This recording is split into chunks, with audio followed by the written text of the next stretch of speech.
Hello, everyone, and welcome to today's session, Creating Marketing Videos That Guarantee ROI.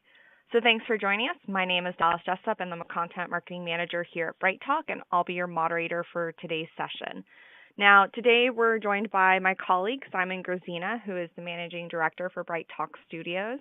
Now, for those of you who may not know what BrightTALK Studios is they're the creative powerhouse behind BrightTALK that produces stellar video content that not only really tells compelling brand stories, but also generates revenue for your business. So Simon and his team have worked with leading companies across the globe in various verticals. These companies can include Demandbase, Arbor Networks, Pinterest, and LeadMD. So I'm excited to hear some of his insights today. But before we get into it, I want to cover a few quick notes about the presentation and the BrightTALK platform. So today's webinar will be available on demand after we wrap up, and it will be accessible through the URL you're currently on.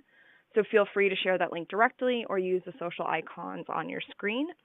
Now we've also added some attachments, which you can find through the Attachments tab. There you can find today's deck and some related content, including blog posts and some online resources. Now, if you happen to have a question at any time, please use it using the Ask a Questions tab at the bottom of your screen. We want this to be a very interactive presentation, so shoot us all your questions. We'd love to answer them. And if we don't happen to get to them today, we'll make sure to follow up with you afterwards. So without further ado, Simon, I'm going to pass it to you. Thanks so much, Dallas. And I'm going to do my best to move through today's presentation quickly because I definitely want to leave time for questions and Q&A, but I think there's a lot to talk about here. Basically, right off the bat, I don't think this is going to be news to people. I actually think that most of you, if you looked at your own businesses and marketing programs, would probably quote a very similar statistic. But for me, there's a real understanding that that increase in spend that most marketers are planning on today comes with an expectation of also increasing value. So really it comes down to a question of how can you ensure that you're getting the ROI that you need on that spend. So this seems simple, I get it, but really trust me on this. These 2 points are where most marketers seem to struggle when making video. I think ultimately achieving ROI from content comes down to not only doing the right things, but investing the right amount of money in doing those things. We're going to give a little bit of insight, hopefully, on how you can do both of those. But we're going to start with the first one here. Hands down, this is the question that our whole team is most commonly asked by clients. I think we're at a point of evolution in the content marketing industry where every marketer is committed to creating video content as part of their plans, but many of them aren't sure how to take that next step towards knowing what kind of video to make, let alone how they should be making it. You know, the truth is, it's understandable. Not only is video still new to a lot of marketers, but there's such a wide world of options out there. Different formats of video, different lengths of video, different distribution strategies in making that video and then bringing it to market. And I think that's even before you get into all the different array of ways to produce the video itself. But I think at the same time, you can't just throw video at an audience and expect results. You know, it's not a fire and forget solution. You do need to use the right tool for the job. So that's really what I want to focus on right now. So this is the question that our whole team asks every client at the start of every video project. It's a simple question, and the hope is to get a simple answer to it. But you know, it's one of the most important things that I think we do when we start a project. So whether you call it a KPI, a success metric, or just simply a goal for a project, it's important to start the creation of any video with a clear understanding of what effect you want it to have, really what marketing effect you want it to have. So I want to look at some of the ways that you might answer this question. Really, when we see any answer to the question, one of the first answers that we expect to get and do get isn't about video at all. It's really about email. And I don't think that that should come as a surprise to anyone. If increasing value in email campaigns isn't among your highest marketing priorities, then it really should be. It needs to be. Email remains, hands down, one of the most effective B2B marketing tools and tactics. And I think because of that, it's one of the most popular tools and ways to apply any marketing resource. I think if it's going to be one of your primary tactics, you should really be invested and motivated in making sure that you're getting the most out of that tactic. So the industry has reached a consensus. Using video content in email campaigns has a positive effect on the campaign performance. And really, that's across the board, no matter how you're going to measure that campaign performance, whether you're talking about open rates, click-through rates, retention through email campaigns into the next campaign. Across the board, you get a beneficial effect when you start to add video to email. In fact, even just indicating the presence of video in an email subject line increases open rates. It's a very profound effect and opportunity. So I think even beyond just indicating that your video is going to include email and using that hook, you want to make sure that when you're going down this road, you're making video the star of the email. I think you have opportunities to feature video prominently in email. And when you're doing that, make it clickable. Make it as clickable as you can. I think it's not just about using video thumbnails, thumbnails that really say that this is rich media content. This isn't just a slide or a photograph. But you can take it a step further and really show that this thumbnail is it's video in a way that's going to give you an immediate reward when you click. When you indicate a player frame, when you indicate how short a video is going to be, you're really taking away those obstacles that just cognitively stand in the way of a click with your audiences. I think the dirty secret is here that you really can't get to a point where someone can click play in an email and get that instant gratification. But you're giving the impression that there are very few hurdles to someone clicking and then getting value back from that email. I think it's also really important when you're doing this that you do not let either a video player, a hosting technology, or just your own process select a default thumbnail frame. Most of these players or processes are going to just pull a frame that's either the first frame or from the first 1 or 2 seconds of the video. Really, that's most likely to be, in most videos, either a blank frame or your company's logo. And I think what you really need to do to compel those clicks is make sure that you're pulling a frame that tells a story. Look for human connections, look for interesting and engaging data, look for something that has a bit of a hook and might be resonant with your audiences. Anything you can do to compel that click. A couple last tips on this. It's really, really crucial that you make this video ungated, and you really need to host it on your own site and in your own player. The last thing you want to do when you fight so hard to get a click-through from an email campaign is to then lose that audience at a registration form. But if you can get someone to watch a really relevant 2-minute video that is going to come through that email, you're going to give them enough value that they're going to engage further. If it's the right story for them at the right time, they're going to be looking for that next click and that next bit of information. So don't worry about the lack of a registration form on that video.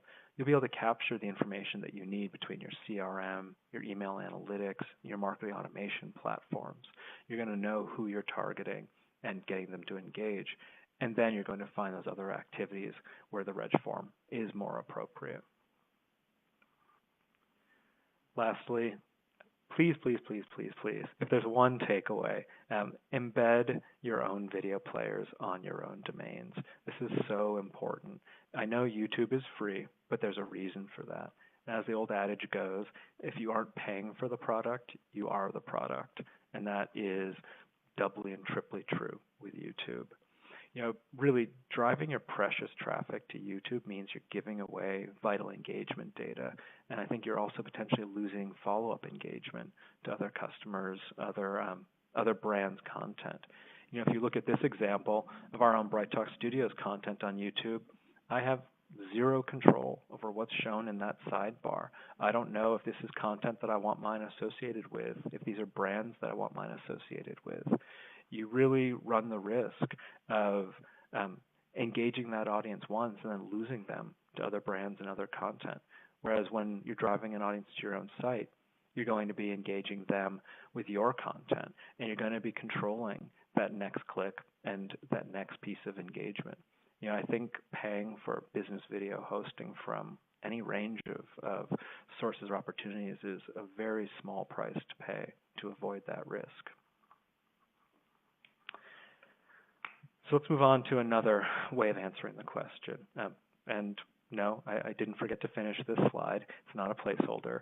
I think really the broadest use of video, and maybe the hardest use to measure, is simply promoting other activities.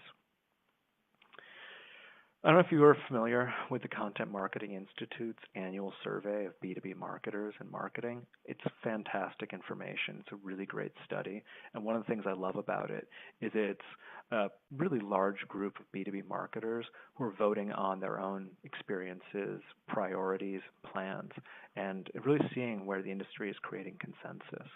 And I think each year we see that not only is video increasingly becoming an effective and valuable tactic with these marketers, but other activities like physical events, webinars, research reports, these continue to deliver a lot of value. That's not a bad thing. These aren't either-or tactics that you have to choose from. I think of video really as being a value accelerator for other marketing tactics. It's just like we mentioned a minute ago with applying video to email. Everywhere that you are asking an audience to make a significant commitment, whether it's something as large and profound as opening their wallet to attend a conference or as simple as completing and crossing a registration form, using video to engage your audience increases the ROI of the original tactic. I think of video as being a pre-engagement tool, a stepping stone to the things that you're asking your audiences to do that might be larger and more difficult. But by offering them a very small thing to do first that they get value from, you're going to really help them along in taking those steps. It's something that really across the range of other activities and tactics, there's a natural way to pair that video in. When you are thinking about using video to support other activities, I really recommend that you think about distribution and destination first, and then the actual format of the video second. You really have to know how you're going to use this video and where you're going to use this video, and let those things then guide what video you're making. I think, for instance, when you're making video that you know is going to be designed to fuel a social media campaign, that's going to end up being a very different video than one that you know is going to be distributed front and center on your own corporate website. The social media video will be shorter. It'll be designed to tell the story and still make sense with the sound turned off, because that is by default how most videos play in social streams.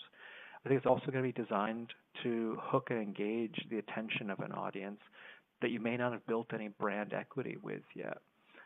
You may have only the thumbnail of the video to grab their interest, and this may be their first real awareness of your brand or your offering. On the other hand, a viewer who's already on your website obviously has demonstrated an interest in your brand or products, and what you're really trying to achieve at that point is capitalizing on that interest and maintaining it over successive clicks and exploration through your company. One suggestion here. You can actually create different versions of the same video that are optimized for different distributions, and you can do it very easily and cost effectively as long as you plan for it from the start. It's really important that you think about the entirety of the project and the use and achievement of value of that project when you're initially kicking the project off, and not at the tail end once you now have finished creative. I think once you've settled on the right way to tell a campaign story, I think your priority becomes telling that story everywhere that you have marketing reach. For instance, for a global business, you might be planning on translating video content into local languages. I think it's one of the most frequently missed opportunities, and we see a lot of businesses, country marketers, left to fend for themselves, while English language regions are fed a steady flow of video content. I think that's just one example where, from the outset, you can understand that that translation is going to be a priority. And you can plan for it in how you create the video and what steps are going to be required to get to distribution. Another common way of answering the question, and honestly today perhaps becoming the most common way, is through the lens of demand generation. So again, we've got some data from the Content Marketing Institute here. Do you think this describes you? I mean, across industries, increasingly marketers are finding themselves held to very pragmatic performance measurements, essentially the ability to drive or influence sales. I think that this is now today woven through the fabric and DNA of every marketer, regardless of title or even size of organization. If it's not a relevant metric, then it should be and definitely will be. So we really see two approaches to this. Either it's the need to increase the number of leads driven through an existing campaign or activity, or it's the need to increase the quality and conversion on the leads that are already being driven through those campaigns and activities. And I think in both of these options or scenarios, there's some really smart ways to use video content to help solve those problems. In most cases, when we're talking about activities, and I kind of say this in finger quotes, we're really referring to one of two things, either physical or events or webinars. It's not just that these are really effective marketing tactics. They always have been and will continue to be. It's also that they're really at their best in the context of lead generation. They're two activities that are just primed for converting unknown audiences to known audiences through registration forms because of the length of content or the value of content. I think long-form text, such as white papers or ebooks or research reports, really fits this story as well, but we've seen it becoming a smaller part of most marketers' content mix, and I think that reflects the appetite of audiences for those content formats. So when we look at the campaigns that fit this model, we really tend to see something that looks a lot like this slide. An email blast that's designed to promote the event to an existing database, and then taking whatever amount of audience that event engages that meets your lead filters, and then driving them to a sales department. So it's basically a 1, 2, 3. I think this is really a missed opportunity. We talked about using video as a tool to promote other activities, and this is really a perfect example of how you get to measurable value through that kind of approach. When you create content that fuels your pre-event promotions, like email, you both power a more robust and diverse email campaign, and you increase the conversion of every email that you send. So basically, you've got very potent reasons to send more email and more targeted email, and then you're also going to see more conversion off of every email. So you're getting value both in quality and quantity. You should be looking to create short video content that promotes both your event's topic. It can build brand around the speakers, and it really is going to create a groundswell of interest in advance of the event. And then post-event, you can also be creating content that adapts itself from the event itself. And it's going to continue driving audience to that on-demand content long after most webinars or filmed conference presentations might see their viewership decline. We see a really classic 30-day pattern after an event becomes available on demand where it continues achieving audience, but that does tend to tail off. And if you continue to promote excerpts or related content after that period, you're going to continue to keep that content, that original event content, alive and achieving audience. And that is a really great value. So this companion content is just going to help them continue generating as much audience and generating that audience for as long as possible. So when you consider the amount of effort that you're putting into that investment in those activities, it's really crucial that you continue to see them deliver that value quickly and over time. At the same time, when you have done that hard work of authoring the original content, like programming a conference or scripting a webinar, Those companion pieces should be much, much easier to create. It's not authoring anymore. It's adapting. And in many cases, you could be working from the original presentation slides or talk track or filmed content that happened on stage and use it to create content in other formats, shorter content, more visual content. It's going to engage those audiences differently than the original content did. On the other hand, when we talk about driving better leads, what we're really talking about is creating effective lead nurturing and scoring methodologies. And this really comes down to publishing enough content in the right parts of your program to offer audiences all the right opportunities to engage. What we've got on screen here is Marketo's simple example of a lead scoring system, where different types of engagement add to or subtract from a lead's overall score. I think that most people, if you're not using this kind of approach in your campaigns, you're certainly familiar with the concept. And I think what you're going to see immediately is whatever score you decide a lead is sales ready at, you really need multiple touches to get a lead to that score, which means having a really complete content pipeline and one for every campaign. Otherwise, you're going to never see the engagement scores you're looking for. And again, these are the types of engagement that video really does shine in. Once you also are acquiring these leads, you're not going to just shed the ones that don't convert immediately to sales. You're going to continue recycling them through content until you see enough of the right types of engagement to push them to sales. Or even better, getting them to raise their hand and ask for an interaction with sales directly. I think that this pushing only the highest quality leads to sales and then continuing to recycle ones that haven't quite gotten to that point yet means that you're using sales resource more efficiently, and your sales team is going to be seeing higher conversion rates on the leads that are reaching them. Very few leads should ultimately end up in a discard pile, but you're going to see that you're pushing only higher quality leads forward. You just now need to make sure that you're constantly feeding your campaigns with the content required to achieve that kind of engagement. So we're going to come back to where we started, and we're going to look at what I think is a pretty significant challenge. Once you've settled on the right video strategy for either your business or for a given campaign, how do you know how much you should be prepared to spend on it? And realistically, I think of this as a how long is a piece of string question. There's just no hard and fast rules. I do think we can help guide you in the right direction here, though. So I think most of us are familiar with the concept of a QTC triangle, quality, time, and cost.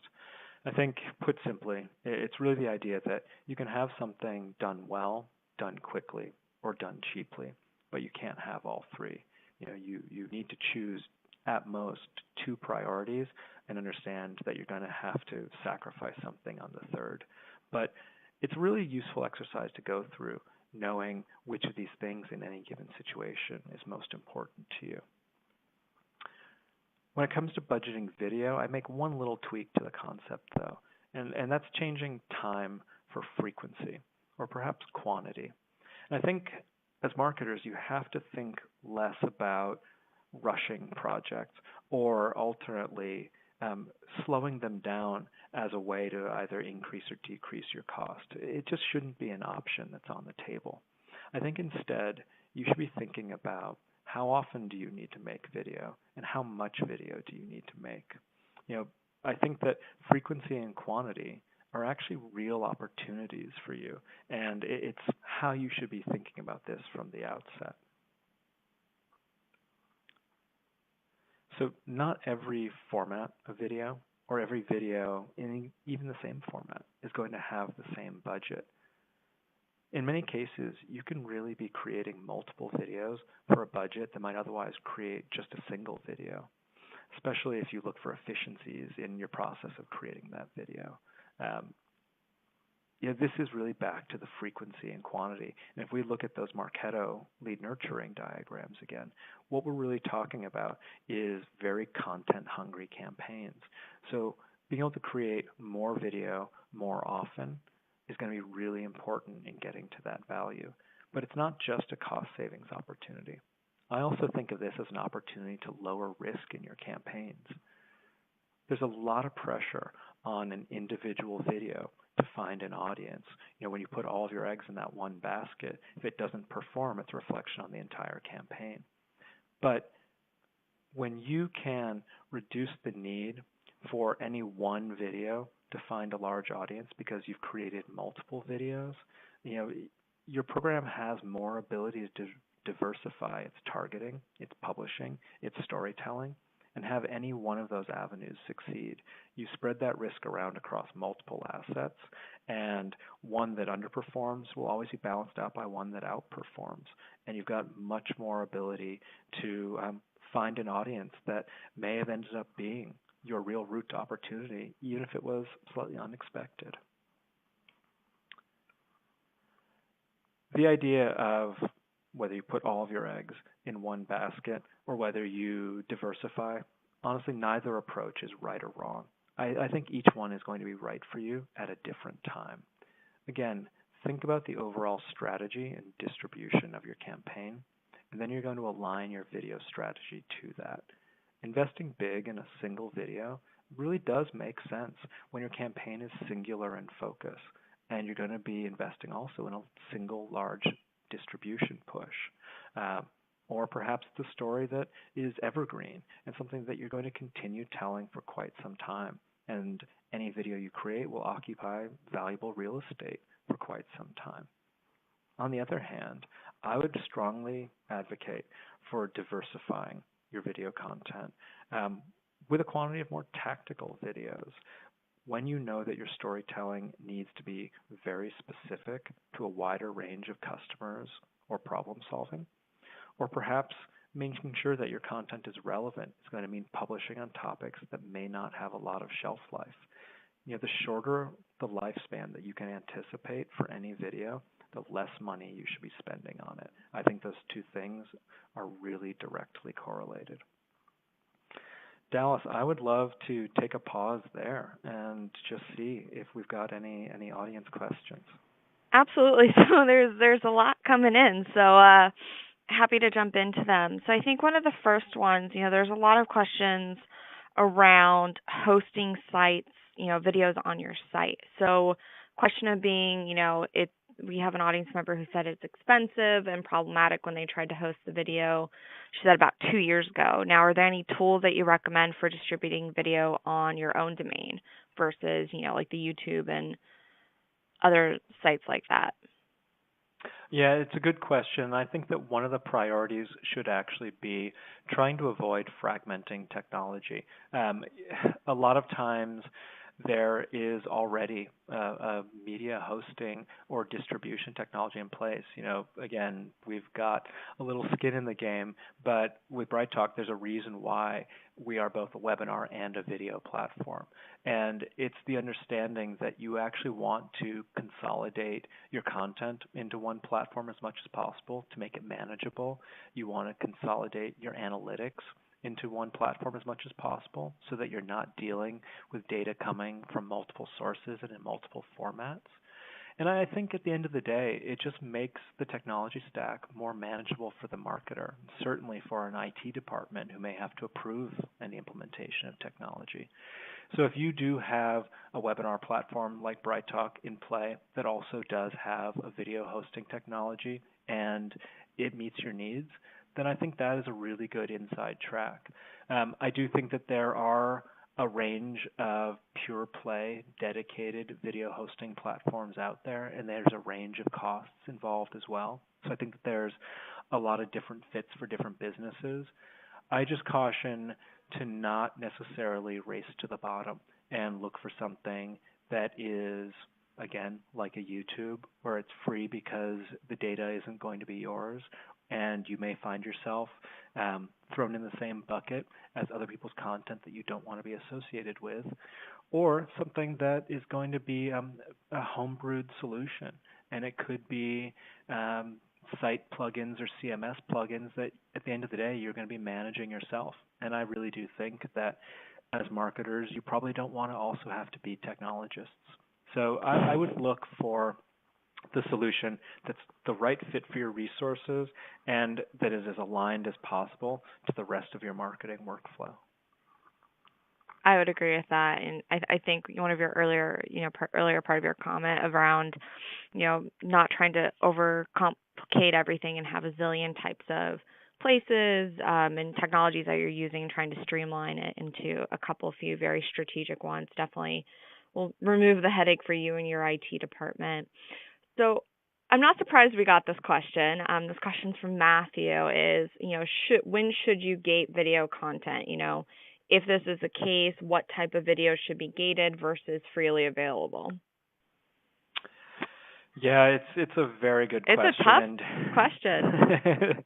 It is a tough question, and I'm never surprised at how often it comes up because I think that this feels a little bit like voodoo marketing. No one's quite sure where the line is drawn on this. I do steer initially towards length, and I think that length is a big determiner. And I use my own experience.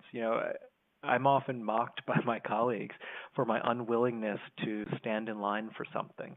And for me, standing in line for a restaurant is a reflection on, is my time spent standing in line going to be won back by the value of this meal or experience?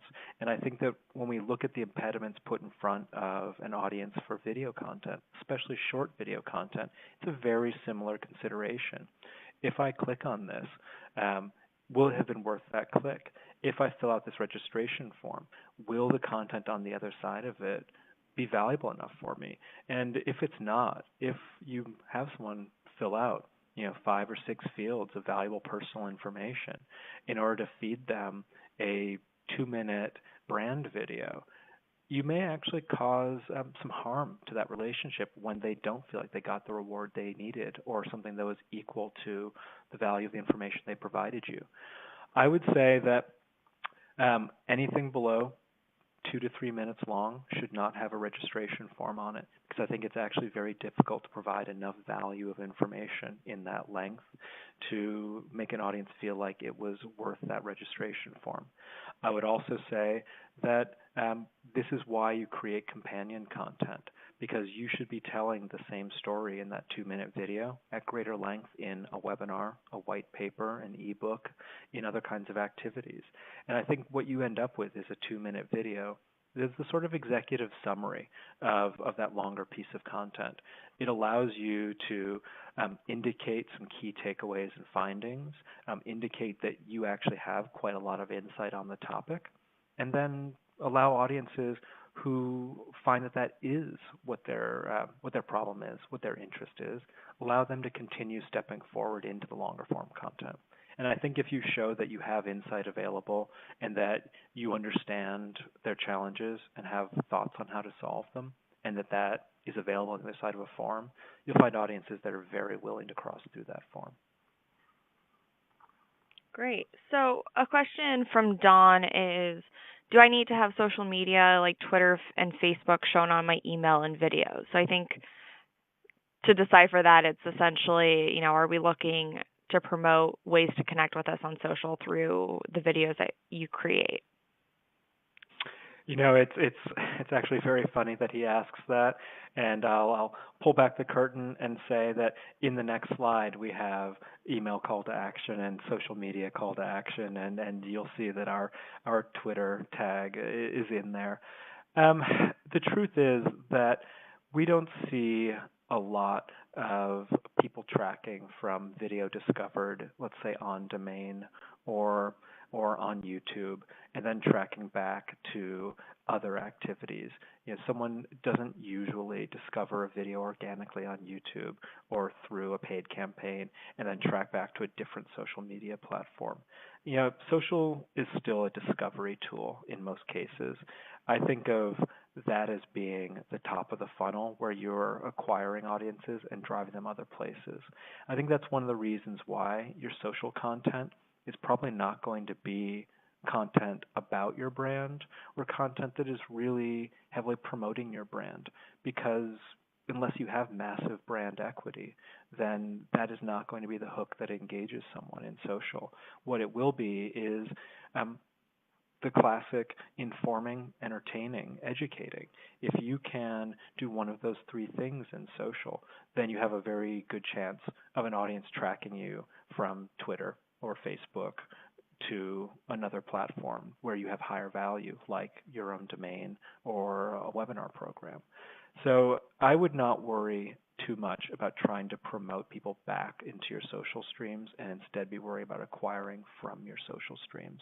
And I think if you have engaged an audience on your own domain or in an email campaign, they'll find you on Twitter, they'll find you on social. But social is really still an acquisition tool for us. Right. Yeah, and I think I'd agree with that. Essentially a lot of social media is to push people to engage with your domain, your brand, your content, and all your other marketing collateral. So to go backwards seems like a step backwards to try to push folks back to your social accounts. They're engaging with the content on your site and keep them there. As well as, sometimes if you put social at the very end, the CTA can be a little bit muddled. So I think it also matters, what you're trying to accomplish with that video.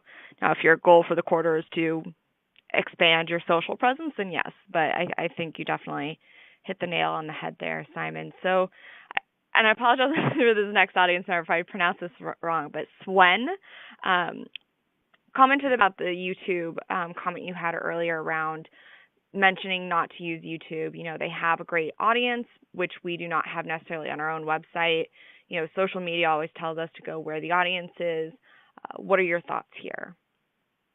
Yeah, it is a good question, and I think we have to be honest about what YouTube is. YouTube is basically the world's largest video search engine. That's what it comes down to today. And having your content on YouTube does provide SEO value. The challenge is just that the conversion rates that we see from YouTube back to things like a webinar program, your own company domain, those conversions are very low. And while YouTube does provide the tools to create those conversions with things like clickable hotspots in video, you just see fairly abysmal conversion rates. And I think the truth is that the common success outcome on YouTube is someone following you on YouTube. And I don't know that following you on YouTube is going to really ultimately grow your business. It's a very good tool for sponsored content and content that is driving basically view revenue. But you're really talking about a B2C scenario there. I think that it's worth having your content on YouTube. It's not worth having your content only on YouTube. And we ourselves will frequently put the videos that we create that we think have the broadest appeal on YouTube as well. It's just another place to put video, but it's never the first place we put video. And we continue to use other kinds of video hosting tools, platforms like our own, and other technologies when we think about distributing that video first. But for us, putting that video on YouTube is much more analogous to having someone post it to LinkedIn or encouraging our teams to socially share the publishing that we do as a brand. And I think that's the real value of YouTube, is making sure that when someone is searching for a topic, that is coming up as well. Again, YouTube is very much like social. Think, inform, educate, and entertain. You should not necessarily be just putting your most polished and shiny brand videos on YouTube. You should be putting the videos that are topical, that they are most likely to land in an organic search, and that you think are really going to promote the discoverability of not necessarily your brand, but your value story. I think that's such a great point, is that you should never really create YouTube first, which sounds weird, but it is one of those things that you're creating high quality content to generate revenue, and it is just another place to get your message heard, but it's not the best place to convert people into clients. So Completely we have time. agree. And just one last note on that. When you are publishing video on YouTube, think about making a dedicated YouTube version because of those clickable hotspots. You should be thinking about making calls to action that are not just text-based or spoken, but think about 10-second or even longer tail frames that allow someone to click through an element of that video to convert to your site or to subscribe to your channel. And that is something that's very YouTube specific. But when we create videos, we will actually generally make the primary version, and then we will go through and often make 3 other versions: a Twitter and Facebook version, a LinkedIn version, and a YouTube version. And they're all subtly different because of those different technologies. I think that leads perfectly into our next question. So we have time. We're going to shoot 2 more of these, and then we'll make sure to follow up with everyone else offline.